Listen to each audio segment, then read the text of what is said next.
welcome back to our Edo Decide studio on the Nigerian Television Authority, where we are looking at the events, the processes, and the reactions for the 2016 governorship election for Edo State.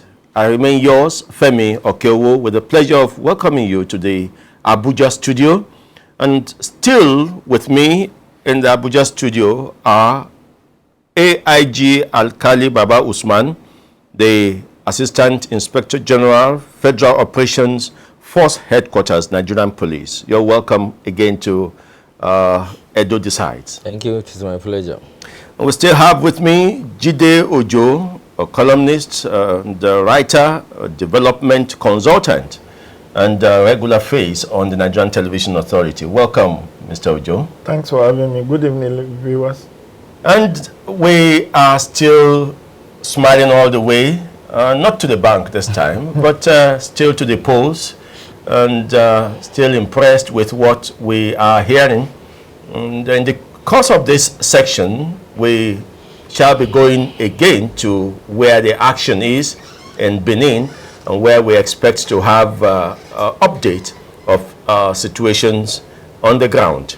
But now, let's look at first at the security situation. Has the representative of the Nigerian Police, has he any update for us so far since we went on the break? What's the update you have for us, Laji Baba Usman? Thank you very much. Yes, so far so good.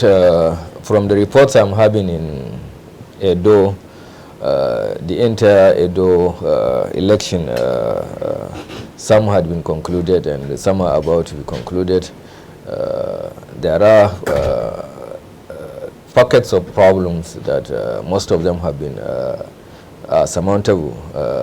In other words, there are pockets of ballot box snatching cases. We thought that was outdated, out-fashioned. Yes, we still had incidences of that. People have still tried, and in some instances it had been foiled. In one or two places, the election had to be suspended, and later INEC will take decision on how it will be done. If not, generally the security situation is good. Most of the counting centers have been manned, and collation is right now going on. That's one thing, Mr. Ojo, that we wouldn't want to hear about, where suspension of elections, particularly where we have cases of ballot boxes being snatched, and where polling were not allowed to conclude. Are you not hoping that it will not pile up as to have a larger effect on the results in those states? That's what we are actually hoping for. Usually people don't realize that the enormity of responsibility of INEC is such that as the umpire, sometimes I pity the members of the staff of the commission for, in spite of whatever plans we have put in place, this Nigerian brand of political elites and gladiators will just, there are some that have taken it as a profession. Their own preoccupation is how to subvert the process, no matter how foolproof it may look.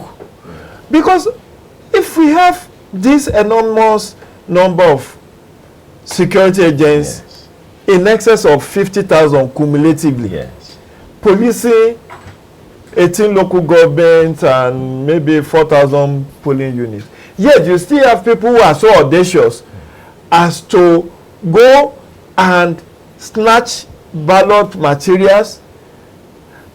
We must understand one thing, and this is the psychology of a politician. Usually when he can't win, he wants to frustrate the other person from also winning. You heard what Governor Adams Shomole said about one place, Emu, where they said when a chieftain of the opposition party saw that it's people who are voting for another party. He starts shooting into the air to scare away voters. In instances where you have people snatching ballot material, what they are trying to do is to stalemate the process in that place, which may yet be the stronghold of the opposition, so that they deny them of victory in those environments. And you know, if at the end of the day, God forbid, there is now an inconclusive election, people will do what? Descend on INEC and say, where did they, it's now inconclusive electoral commission. Is it INEC that is going about now to snatch balloting material? People don't factor this in when they castigate INEC unduly. I'm not saying INEC is perfect. They have their issue, logistic and everything. And I'm very glad that today we are not even hearing of poll opening very late, as is usual, which shows that to a very large extent the commission is getting over that very recurring challenge of late opening of poll. And then also the fact that the election has been largely peaceful. But out of every 12, there will always be a Judas. No matter the kind of foolproof plan you may think you have, the people who doesn't want the process to succeed will still give a trial. Even when they know that it's an exercise in futility, their intention is to reduce the margin of the other person who they are contesting against. So that maybe even if the outcome of the process favors the other person, they can go to the petition, get some of this, by the issue of doing arithmetic. Okay, if there is violence in a place and then your election cannot hold, what is the margin of valid vote cast? That kind of arithmetic that the courts usually will weigh in deciding finally the outcome of the election. So sometimes what they do is to do everything humanly possible to make sure that the case ends up at the tribunal, where they can go and then present evidences of what they might actually be the one that instigated, as at the time the process was on. Okay, we're using this time, Mr. Sazeuzi, to look at updates we may have received while we went on break. We're just taking one from the Nigerian police. Can we get, if you have any updates you want to share with us, for us to launch into the next phase of this election? Okay, just to inform that so far so good, things have gone on quite well as can be expected. And as the AIG said, there were reported cases, but fortunately it's in single digits. There are very, very few cases of that. Whereas in the past you'll have hundreds of reports. Here we're talking of single digit reports for each local government. Some local governments next to nothing. So it's gone in accordance with the plan, and the people of Edo should be commended for that again. I just finished asking Mr. Ujo if we all should keep our fingers crossed and hope that it just does not go beyond the figure we are having now, because it is the preponderance of this kind of events that lead up to inconclusive election, particularly when the figure are almost equal to those who have successfully cast their vote. Yes, the polling unit figures coming out are quite competitive between two of the 19 parties. Close to call, so we're not, things are still premature now, of course. I would not want to hazard a guess as to how the eventual figures are going to be like. So it's not about the figures of the successful polls, it's about the figures of ballot box snatching and those ones that are insignificant. Yes. Not really. Well, even in places where some of these things occurred, few places, we've, as the AIG surmounted it. We've contained it, and so good. But as I said, let us be patient. Let us wait to see a final picture. It is a final picture that will determine what happens next. But as I said, so far so good. And now let's go to Benin, where Amaze Igabo Anyawuri to please give us an update from that end, hoping that we'll get a clearer picture from the Benin end. Get clear pictures from what the situation is right on ground in Benin. Well, in as much as we don't want to sweep under the carpet the situations of skirmishes, but I must point out the fact that reports reaching us say they are very, very insignificant, and I know my guests in the studio have been with us since morning, will bear testimony to this fact. In the meantime, we want to give our amiable and dedicated guests the opportunity to assess the situation so far, especially with regards to the disposition of the very vibrant and virile segment of the society, the youth this time. What do you think is their disposition to this election, and what color has it added to the proceedings today?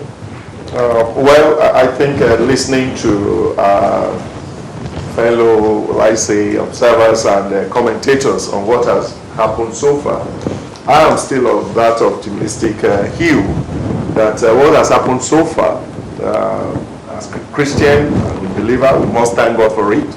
And our prayers so far have been that these things should end well. A critical element, like you have mentioned, in any election happens to be the youths. Because they are the ones that, as somebody was trying to point out the other day, why are they always up there? The blood is hot. They are the ones that have challenges. They are the ones that are malleable. They are the ones that could be manipulated. They are the ones that could be used to perpetrate some of the things that we don't want in elections, like this snatching of boxes and things that are being talked about. You will hardly find an old man or somebody of my age going to do that. But those that are in quotes, in the local parlance, they call them Egbe wagers. They are the ones, the youth that you might want to use for that. But what we have seen so far, and that is where we must, for now, unless anything contrary comes up, we must commend the youths. They were part of the campaigns. They have shown great enthusiasm. They've also seen them just like as the governor mentioned earlier, the old, the young, and all of them participating actively in the elections. So for them, I believe that this election was also very critical for them, because everyone is talking about unemployment. The greater percentage of them is coming from these youths, as it were, and they will definitely have greater stake as to who gets on board. The point I want to raise about this issue of ballot box snatching and all of that, we have been commending the security agencies and everything. But I would think that even if not just Edo, but for subsequent elections, when we are able to put our security persons at strategic locations and all, I think we should be able to stop such those that have the audacity to still try to get them apprehended. And that is where I think I fully agree with what Dr. Tamere was saying earlier today, that when you apprehend such people, don't just let them go. Make sure they face the full provisions by way of a trial and penalties and all. Because anywhere there are no sanctions, where people are not made to account for wrong conduct, others will think that that is the way things should go. So for me, I think the youths have they have done well so far. They should not allow themselves to be used later on, because I do understand the complaints and fears expressed that elections don't just end at the polling units and where votes are cast. There are still times this evening, the night, even when election results are announced. We have always said the youths know, and they should be aware that it is not worth it to go and put one's life on the line for any person, no matter the amount you are being given. Self-preservation is the first thing that should be coming to their minds. Thank you very much, Prof. Before we invite our learned friend to talk to us on this issue and what this Edo election portends for other elections such as that of Anambra and Ondo that we're expecting, and of course the election in 2019, we want to take this report, collation at Ward 1, Unit 21 in Oredo local government area of Edo State, and Eloho Agra is standing by with that report. Ward 1, Unit 21 voting process has ended. Ad hoc staff of INEC have started collation in the presence of the electorates. Some of the voters expressed satisfaction with the overall process in the ward. The counting process is very transparent. The process is very clear for everybody to see. and we are here to witness the final counting. So I think everything has gone fantastically well. Well, it's a perfect arrangement from the INEC officer. The way they arrange it, we are satisfied. At Unit 18, 19 and 20 in Ward 1, also in Oredo local government area, the ad hoc staff are done with both the collation and counting process. Elo Agbra, NTA News. The fact that every Edo man should raise his head high and be happy at this point has been raised again in that report. As you have seen, it's on the collation of results in Oredo local government area. Our learned friend, Ovenseri Otamere, what do you think this election portends for 2019 general elections and other subsequent elections that just around the corner, Anambra and that of Ondo? Well, this election is an acid test for the preparedness of INEC in all other elections that are to come in this country. Edo State now has come under national focus and is so internationally watched because it is taken as a kind of a sample election, where we have to really look at whether INEC can, act as an institution that can be relied upon at every point in time.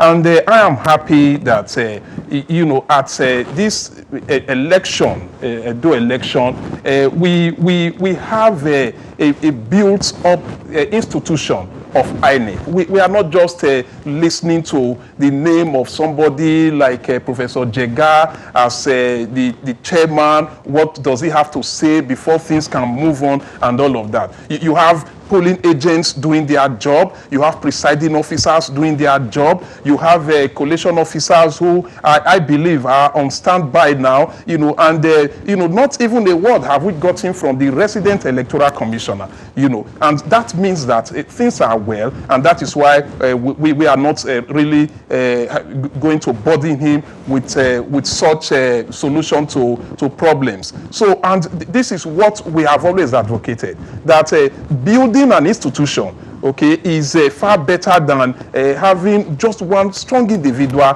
taking care of an entire institution. So that when the individual is not there, the institution can run itself. So we are very happy, about that. And I also want to place emphasis on those people who are perpetrating violence and these are not spirits, and there is no way, if the security operatives have been able to come up with arrest and all that, there is no way they should just be let off the hook like that.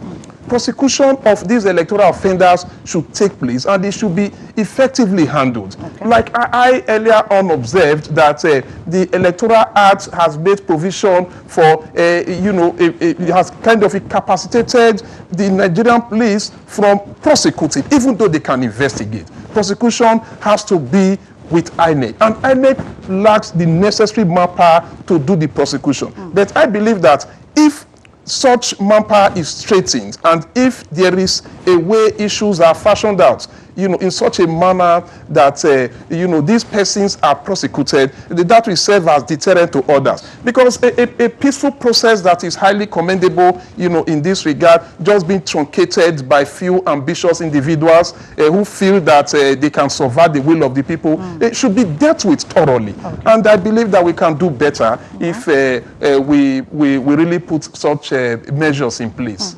What reactions do you anticipate from winners and losers in this case? Well, I think the former president, Mr. Goodluck Ebele Jonathan, gave us a template that we are hoping that will also play out here in Edo State. And that is to the extent that no matter how you struggle, no matter how determined you are, no matter how ambitious you are, if the votes are counted, things are transparent, and all of that put together, at the end of the day, it is only one person that is going to be the governor of this state from 2016 to about 2020. And so what we are going to call for, when I'm talking of the former president's template, is that our politicians should be fair to the people of Edo State. They have campaigned to us, they have mobilized, they have sensitized, they have given us the agenda, they have tried to mobilize, and the people have gone to the polls. If it is obvious, that's why we're talking of transparent, free, fair, If it is clear that the whole thing has come out that way in terms of what has been done by the electorate and the way INEC has conducted its affairs, the way the security people have operated, and there are no issues to be running to tribunal and all of it, I am appealing that they should accept this. I know it is difficult, but the reality we must face is like, and when they say it's like a football match, is that at the end of the day, even in this particular case, we cannot allow for a draw. There must be a winner. And to that extent, it may not be 2016. It might be 2020. The president now, our own president, Muhammadu Buhari, that's President Muhammadu Buhari, has shown the number of times he tried before he eventually got it. Abraham Lincoln of the United States, he stands out as a historic figure that tried many times. So let it not be that it should be that it must be 2016. We are celebrating the good conduct of the people of Edo State. We are hoping that in the next few hours or the hours to come, when collation will take place and movements, as they were talking about, that things untoward should not come up, that we now turn these our songs of praises to songs of lamentation. Thank you very much, Prof. Your last take on this matter, briefly, before we hand over the baton back to Abuja. Well, very well. We are at the injury time now. The voters have done their bits. And it is now up to INEC to ensure that they take charge of the situation. Collation is a very important point in the election process. And whatever votes that may have been counted should actually reflect in the collation exercise. Okay. Femi Okewo, do you have any question for our guests in Benin studio? People are good people. Whatever comes in between us, sometimes we don't understand. That clip, that 1 minute clip you showed of the counting in one of the centers is very gladdening. Even though it looks like a violation of the rules to have people come to where the ballot box is, it was generally peaceful, and you could see that the official was even displaying it to people, and they were the ones mentioning the political parties and all that. Now, for our guests, how much of that can we expect to see in an election where we are also afraid of violence? Because this particular polling booth may have been very peaceful, but then doing this kind of thing all around the place, I think it's the duty of the electoral officers to count and then just announce the results to the crowd. This time, the crowd was involved. How safe is that? I happen to have participated in the conduct of elections prior to this time. And I think even at the university level, where I was a dean of students, people will feel more comfortable. When you are announcing, you count. And the primaries that took place, that was what was happening. People were counting along. And that is to say, this one, but I think the point it's making is that there should have been a kind of code room whereby the people can still watch what is happening, not too close, to the extent that they can either hijack things or disrupt the issues. So whatever it is right now, if the counting is still going as we believe in other areas, let them do it in such a way. I think that is why these security personnel have been around. And the point that the police officer was making from Abuja today is that when you are now at the collating point, you have more security persons at a given location. And we expect them to be very alert to make sure that at the end of the day, the transparent nature does not now become counterproductive. But what we're saying is that if a person can see, we were all there counting together. This one was for UPP. This one was for APC. This was for PDP. This was for any of the, NCP. It will be clear to everyone. And I think that is part of building the confidence of the people in the entire process. All right. Any other question, Femi? Thank you. I think I'm done for now. More reports on the collation of results from our Benin Network Center as soon as we have them. I can assure you, very productive reporters down the field. They're doing their best to ensure that this collation of results reports are in good time. Let us also, for maybe a word of advice for everyone, not just Edolites, Nigerians in general. How can we sustain or build on what we have seen in Edo State today? Yes, I will quickly say that by way of training and studies, I have been into all these matters on comparative basis, United States, Nigeria, and indeed we did a paper not too long ago on the African perspective on elections. Nigerians are trying to really get it right as far as democracy is concerned. We have, by the grace of God, now moved on for about 17 years uninterrupted in terms of our democratic experiment and experience. And what we are hoping for is consolidation. Elections are important in any democratic process, but it's not the end of it all. And that is why what I have said in other times is that for our elected personnel, and that is persons and all, don't make it that these people that have sacrificed so much today, that have given it all to give you the mandate, that you betray them at the end of it all. Good governance at the end of the day will help to build the confidence of the people. That is why dealing with the challenges facing our nation, the economic challenges, the unemployment, the educational matters, and all the security issues, which of course the current administration at the national level is working hard to address. By doing that, you will build the confidence of the people and they will not be asking for alternative. And we also want to say that what is happening sometimes, the challenges we face in our elections, they are not peculiar to us. But what we must strive to do is to be the sterling examples that others can follow. Not that we always be on the negative side of history. And for now, what we have seen at Edo State today is helping some of us to reinvigorate our confidence in our people in terms of their democratic tendencies and commitment to free and fair elections. And all those agencies that are involved, I must join my friend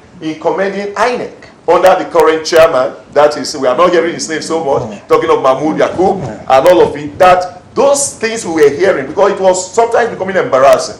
The case of Edo State, where, for example, elections were supposed to have been held on the 10th of September. It was moved to 28th. It would have been so embarrassing today if all of a sudden we're hearing that they were still waiting for materials. But that was not the story today. That they were able to get it right in that regard, we must commend them. It is therefore the need for our politicians to know that what they are seeking for is a mandate of people. They can't force us to give it to them.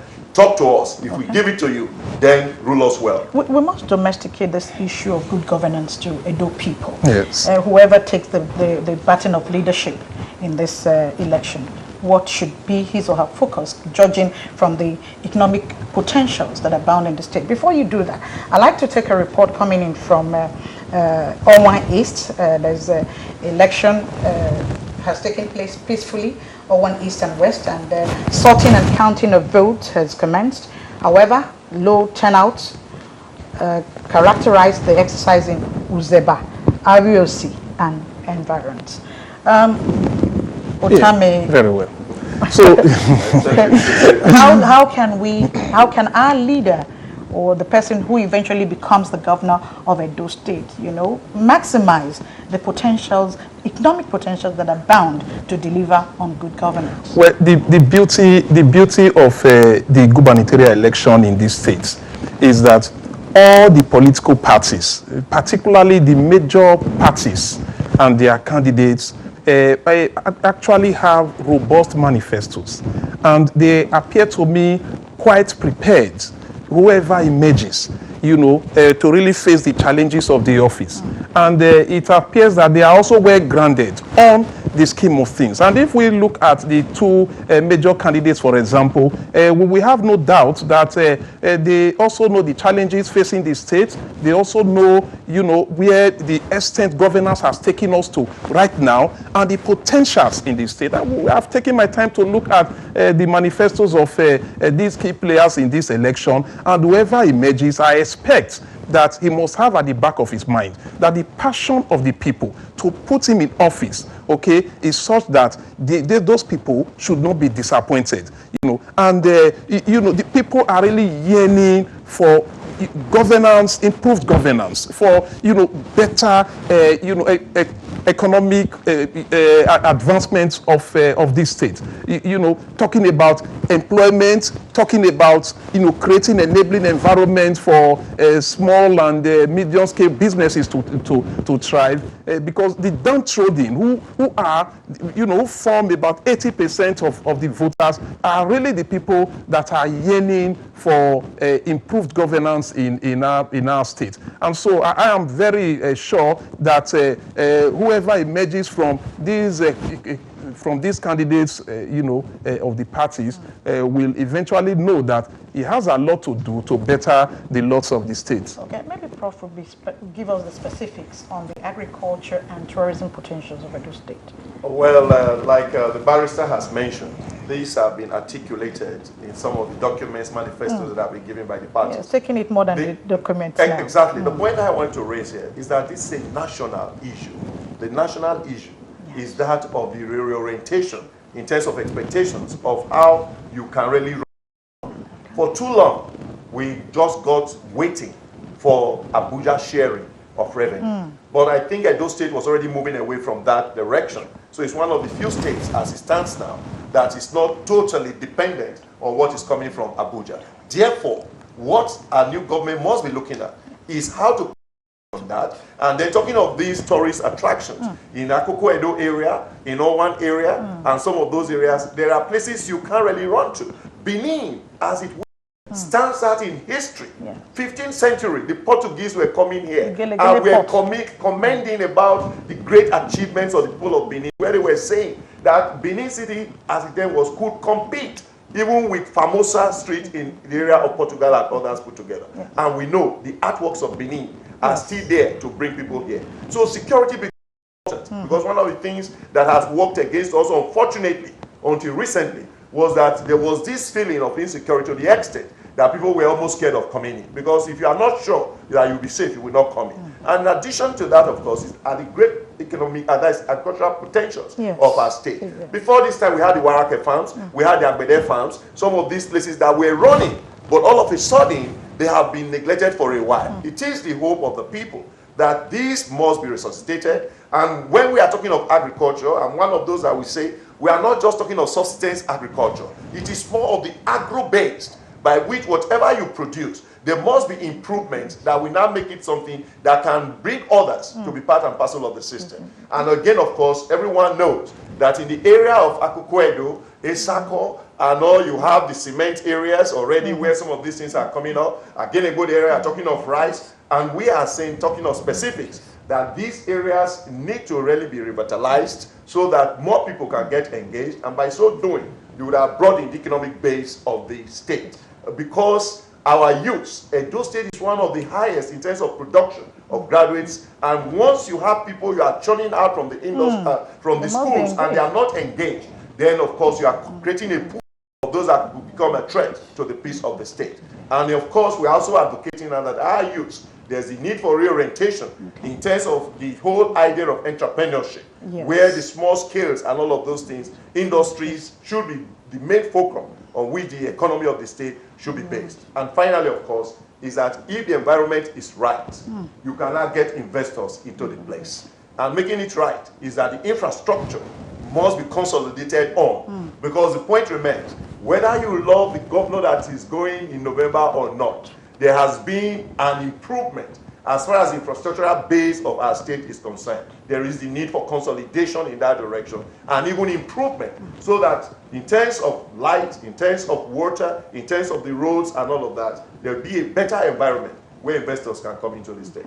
Thank you very much, Prof, for these efforts that have been put in place today, not to become something that we take for granted. There should be consolidation on what we already have on ground. That is the watchword that we're taking away from here. We will be going back to Abuja now for a continuation of Edo Decides, but 9 o'clock tomorrow will be up and early here in Benin Network Center. Don't go away yet, Ameze, you and your guests. I have, since you have started talking about the growth and the development of Edo State, one area that catches my attention is sports. Edo used to be a manufacturing industry for sports talents in Nigeria. Are you still that? Do you still have the institution that used to be like an academy? In the 60s and 70s, the Ogbe Stadium and the all those great sports events we used to know in Edo State, what has become of them? I thank you for that observation. And that is, of course, we know that Edo State, then Bendel, that is the both Delta and Edo put together, was there in the forefront in terms of sports. And the center I'm referring to happens to be Afuze, the games village. And it's interesting to know that one of the things we've been saying about the National Confab report, with all humility, I happen to have been in Abuja during the Confab, and one specific point that was captured in that report, for example, was the need to go back to Afuze, develop it into an Olympic center where you can train athletes and all of that. Because one of the things we faced, even in terms of what happened at the last Olympics, was that our people were not given enough time and good enough resources to train. And those state is still making its contributions in sports. Athletes are still there, doing well. But the point you are making is that sports is becoming commercialized, football and other games. And we must actually, like he is mentioning, also look at it as another area where we can properly and positively direct the minds of our youth. How can we Very well. Sports is one area that we really made a name in this country, and for a long time now, it has really gone backwards. So it is one area that I will not even refer to as being improved upon. Rather, it should be revitalized. I mean, we had great football associations like Bendel Insurance, like New Nigeria Bank, all based in Benin. I can tell you that most of our athletes, very good athletes, have gone to other neighboring states in order to make their name. Obviously, because of the fact that they are not really finding it interesting, but I want to say that it is one area that the incoming governor needs to look at and really bring us back to the good name we used to have. Okay. Femi, I think we are done here. Do take it. Please, one more. It's also of importance that we know what has happened to the build-up of vehicles that have been held up since this election started. Edo State is more or less a gateway state. People coming from the north pass to go to the south. Possibly, you may not have the pictures now, but do the guests know when the roads will be opened for those hundreds of trailers that I'm told are on the highways to move to their destinations? Femi, as we speak, reports reaching us says the enforcement, the restriction of movement is still in force. The security operatives are there to ensure that. But for detailed reports at 9 o'clock, we will be serving you that menu. Thank you very much, Ameze, and the Edo Studios. Back to Abuja now, and we continue our discussion. When we came back at this segment, we got updates, and AIG Alkali Usman gave us the update which we had dwelled on. And we also scrutinized the few skirmishes we also have. But one important thing is, did you get any report of arrests, since you were the one that gave us updates of these skirmishes? Did they go like that, or the police were able to pin some people down? Thank you very much. In crime prevention and control, you are enforcing law and order. Certainly you need to prepare that whatever preparation you must have made, some people will try. If you look at our deployment to polling stations, you will see that all the security personnel are not. But we have intervention units in various locations and so forth. So if you cannot prevent immediately, at least you should be able to effect some arrests. As I'm talking to you, we have about 14 persons that have been arrested for various political offenses. Investigation will be conducted, and the detailed report will be forwarded to INEC to determine the level of offenses they must have committed for further prosecution. As for the issue of counting at the polling stations, where you see a lot of people coming into the crowd and so forth, like I said earlier, the INEC requirement of cast your vote and wait says about 300 meters, which is very, very. If you want to enforce that, it's going to be very difficult. That was why we said reasonable distance, and that all accredited political agents are also part of that process. So what you saw in the polling station is number of accredited political agents, number of polling officers, that's the presiding officers and so forth, that are coming to conduct that process. But like I said earlier, once you move to the ward collation centers, where it is only papers carrying figures that are needed to be there, the process is going to be controlled and is going to be orderly. As far as I'm concerned, Mr. Ojo, that's a violation. For me, it can be excused. For me, sometimes, like the professor in Benin said, sometimes it builds up confidence. It's only when such violations are abused that I get what law has stipulated a distance. But what I saw on that picture gladdened my heart, that people were physically involved in those things. Actually, I was in Egypt in 2014 to observe the presidential election under the auspices of African Union. And the law in Egypt does not permit any voter or members of the electorate to participate in the counting and sorting, counting, and collation of results. Once you are done with your voting, you take your leave. And the only people that are allowed, and in a very controlled environment, is inside the classroom.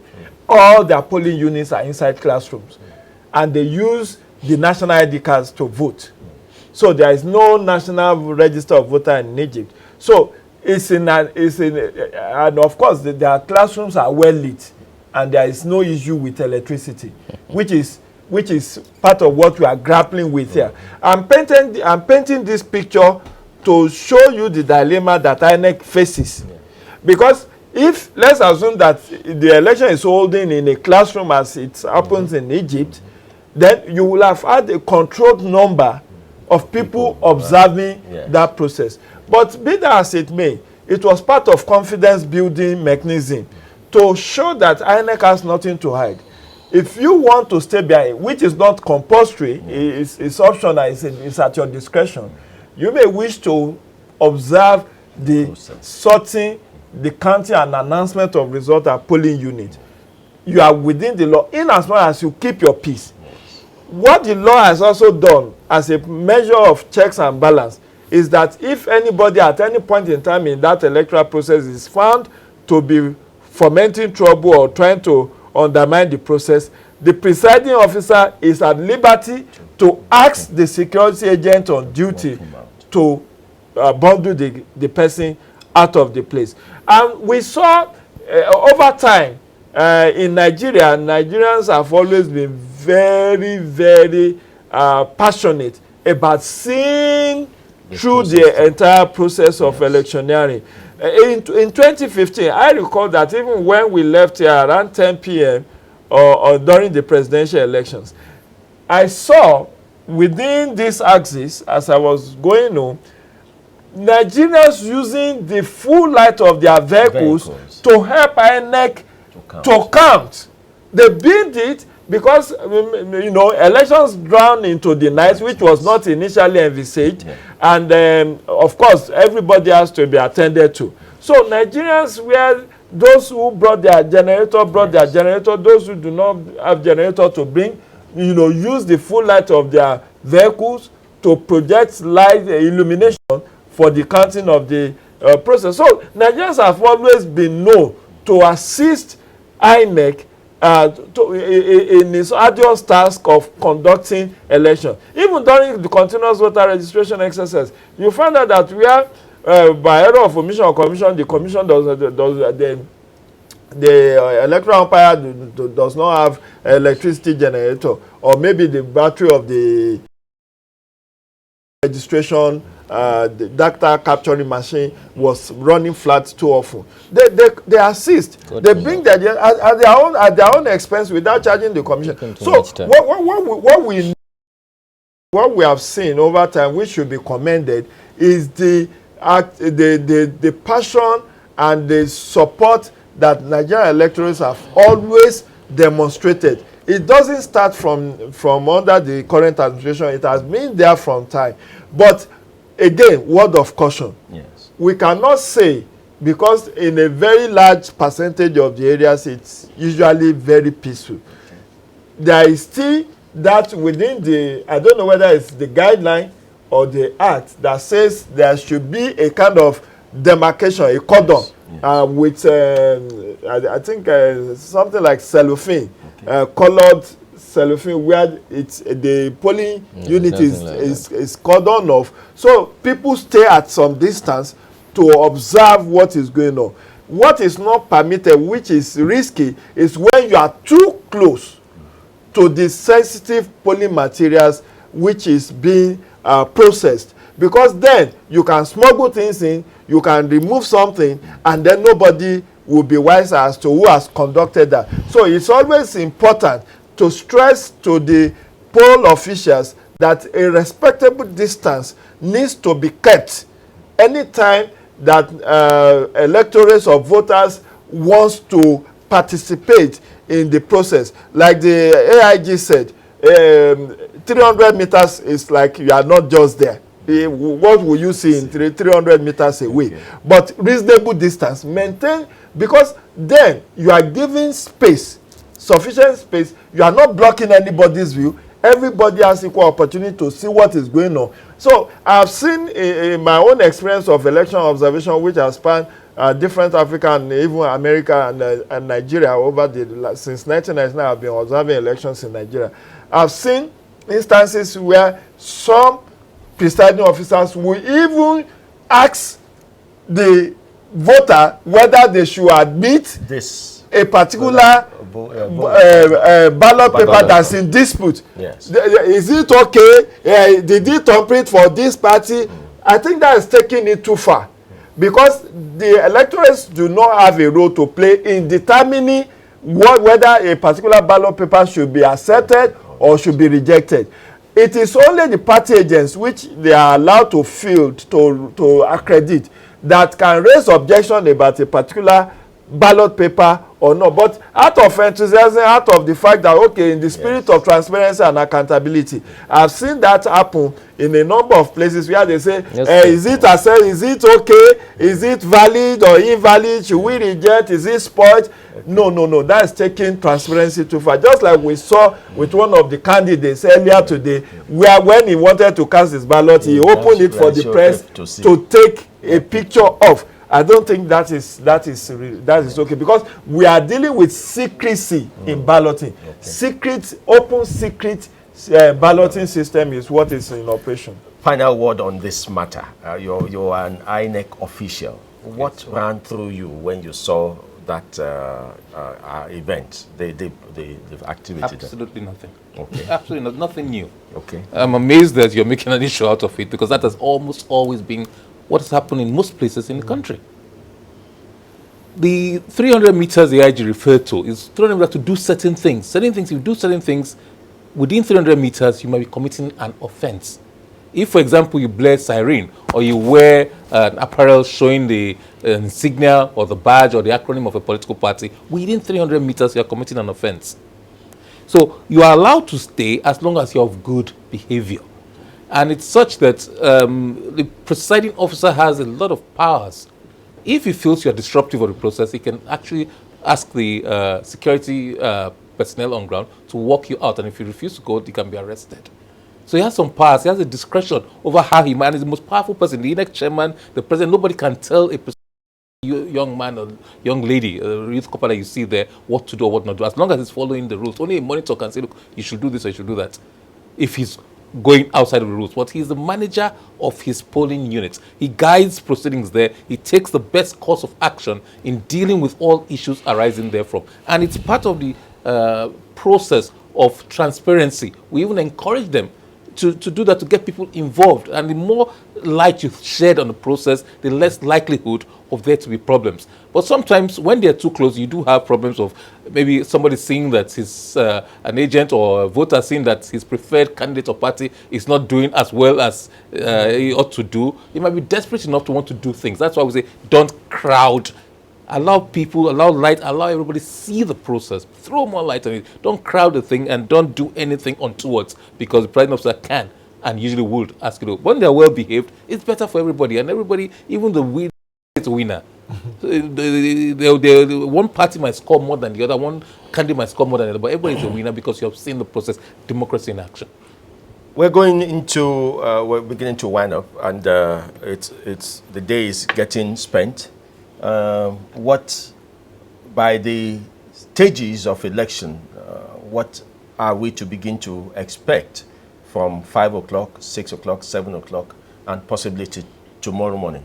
Yes, we don't look at time when we're doing this thing now. We've passed the stage where we're looking at time. Elections, voting closes at 2 p.m. until the last person in the queue votes. But from now on, you collate your results and you announce the results.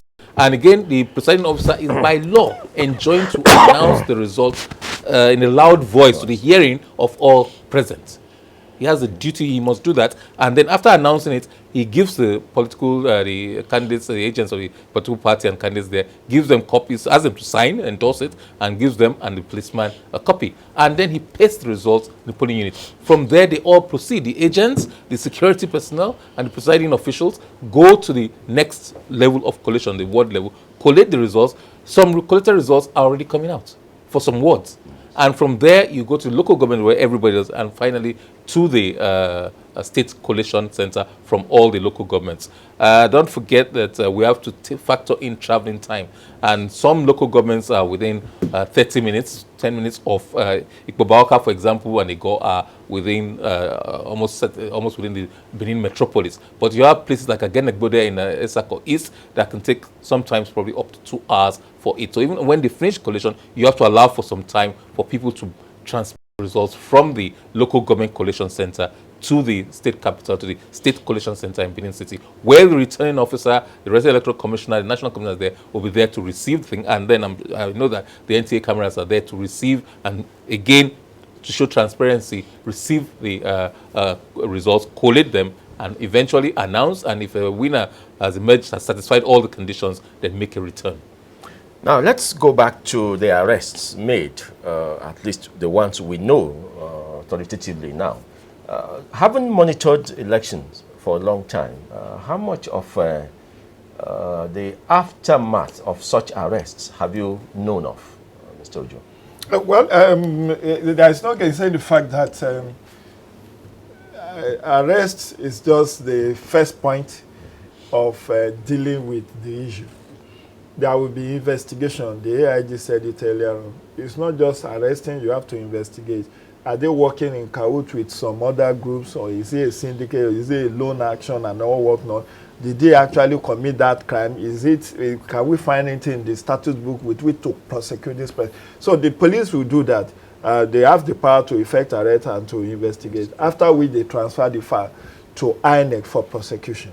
And INEC has not made any secrecy about it, that it does not have the resources, the manpower, the wherewithal to take on the onerous responsibility of prosecution of electoral offences, which is why way back in 2008, Justice Uwe's Electoral Reform Committee came up with the recommendation that there should be election offences tribunal or election offences commission that will be fully in charge of arrest, investigation, and prosecution. So the three, just like EFCC, EFCC has the power to arrest, to investigate, and to prosecute. So that entire package is supposed to be outsourced to this EOC or EOT, Election Offences Tribunal or Election Offences Commission, which will now decisively deal with, so that INEC can face its own task of conduct of elections.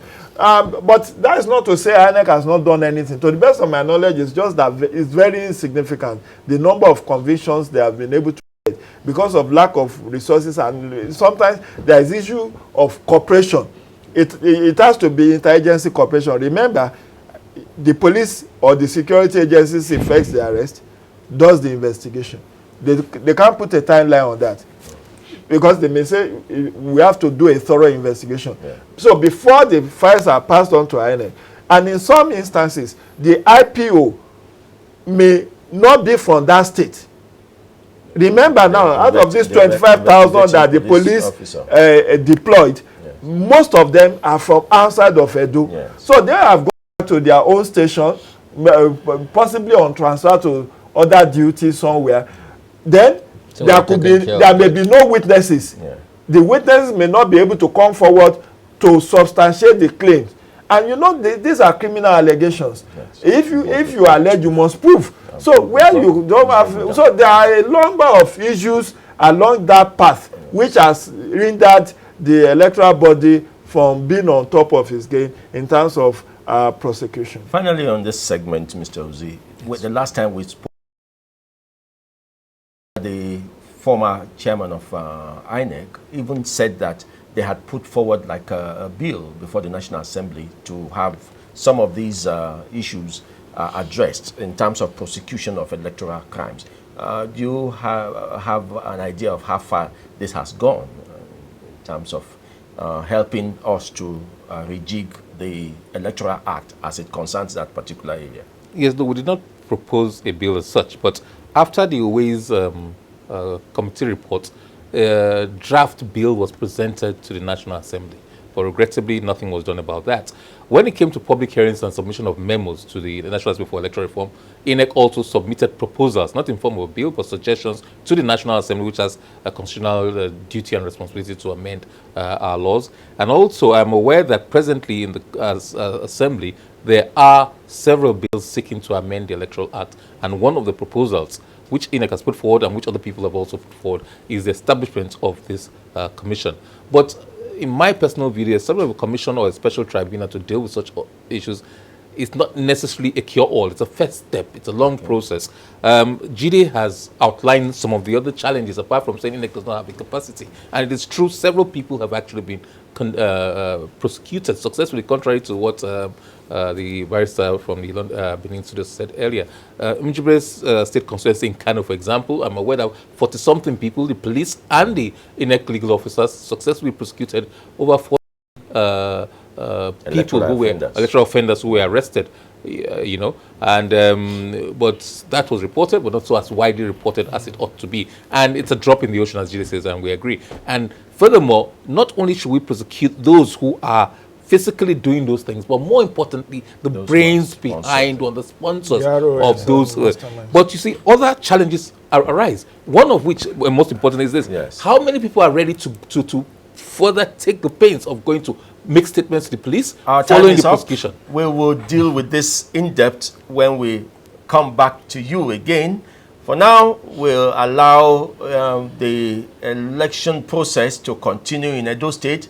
We will continue to monitor, and we'll reopen this studio at 9 o'clock tomorrow morning to have a greater update on the election in Edo State. For now, we want to say thank you to our guests, Mr. Oluwale Uzi, Mr. Jide Ojo, and Mr. Usman Alkali, all for coming and staying on with us for the whole day. We'll join you again tomorrow when much would have happened in Edo Decides.